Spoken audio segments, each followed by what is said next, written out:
Cricket म्हणजे काय तर खेळात विजय पराजय होतच असतो, पण तरी कधी कधी लक फॅक्टर मॅटर करतं. म्हणजे थोडंसं लक नव्हतं, जरा अनलकी राहिलो रे, थोडंसंसाठी राहिलं, असं अनेकदा आपण बोलताना पाहतो. आणि असाच काहीसा प्रत्यय आला कालच्या राजस्थान विरुद्ध गुजरात यांच्या सामन्यात. राजस्थानचा संघ सुरुवातीपासून दमदार कामगिरी करत होता, मॅचमध्ये अगदी फेवरेट होता, पण अखेरच्या काही ओव्हर्समध्ये असं काही झालं आणि गुजरातच्या संघानं बाजी राजस्थानच्या हातातून खेचून आणली आणि 3 विकेट्सनी शेवटच्या बॉलवर विजय मिळवला. सामन्यात 197चं टार्गेट दिलं होतं राजस्थाननं, जे 20 ओव्हर पूर्ण खेळत गुजरातनं पूर्ण केलं. शेवटच्या बॉलवर 1 बॉल 2 रन हवे असताना चौका मारला. आता या सर्वांमुळे राजस्थानचे खास करून संजू सॅमसनचे फॅन्स नाराज झाले, पण ते जास्त नाराज झाले ते त्यांच्या कॅप्टनला मॅच नंतर पाहून.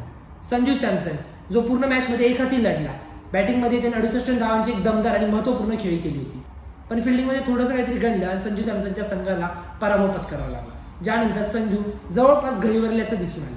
म्हणजे मॅच नंतर जेव्हा कर्णधारांना त्यांची प्रतिक्रिया विचारतात तेव्हा संजू आम्ही शेवटच्या बॉलवर हरलो आणि आत्ता तरी मी कोणती प्रतिक्रिया त्याच्या मनस्थितीतच नाहीये, तुम्ही नंतर विचारा नंतर सांगेन, असं बोलताना दिसून आला.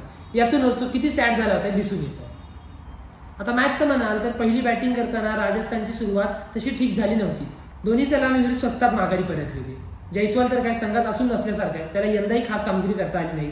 दुसरीकडे बटलरने मागच्या गेममध्ये सेंचुरी मारली होती, पण यावेळेला तो स्वस्तात बाद झाला. पण त्यानंतर तिसऱ्या आणि चौथ्या जागेवर येणारे संजू सॅमसन आणि रियान पराग हे दोन्ही इन्फॉर्म फलंदाज काल चांगली कामगिरी करताना दिसून आले. रियानने 76 तर संजूने 68 धावांची खेळी केली.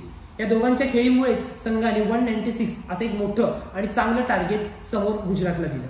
त्यानंतर गुजरातकडनं फलंदाजीची सुरुवात चांगली झाली. साई सुदर्शन आणि शुभमन गिल यांनी चांगली सुरुवात केली, पण 35 रन्सवर साई सुदर्शनचा विकेट घेतल्यानंतर राजस्थान पुन्हा गेममध्ये आलं आणि त्यांनी एकामागोमाग एक गुजरातच्या गडी बाद करतच गेली. कॅप्टन गिल मात्र शेवटपर्यंत टिकून होता. 72 धावांची खेळी केली, पण ऐन मोक्याला त्याला चहलने मस्तपैकी बाद करत पुन्हा एकदा सामना राजस्थानच्या हातात दिला.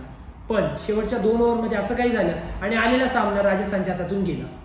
आता या सामन्यानंतर अर्थात संजू सॅमसन सॅड होता, त्याचे चाहतेही सॅड होते, पण यातच संजूवर एक टीकाही केली जात होती. ती म्हणजे त्याने बॉलिंग योग्य प्रकारे फिरवली नाही. Trent Boult world class bowler, त्याने काल 2 ओव्हरमध्ये फक्त 8 रन दिले होते, तरी त्याला बॉलिंग दिली नाही, फक्त 2 ओव्हरच त्याच्या टाकल्या. जी 19वी ओव्हर सर्वात महत्त्वाची असते ती कुलदीप सेनला दिली आणि त्याच ओव्हरमध्ये कुलदीप सेनने भरपूर धावा खाल्ल्या. तीच ट्रेंट बोल्टला द्यावी असं कुठेतरी सर्वांना वाटते. पण जर आपण संजूच्या पर्स्पेक्टिव्हने विचार केला तर कुलदीप सेन कालच्या मॅचमध्ये दमदार कामगिरी करताना दिसला. त्याने सुरुवातीला 3 महत्त्वाचे विकेट घेतले, ते अगदी कमी रन दिले, पण मात्र शेवटची त्याची 4थी ओव्हर आणि संघाची 19वी ओव्हर खराब गेली, ज्यामुळे सामना राजस्थानच्या हातातून निसटला.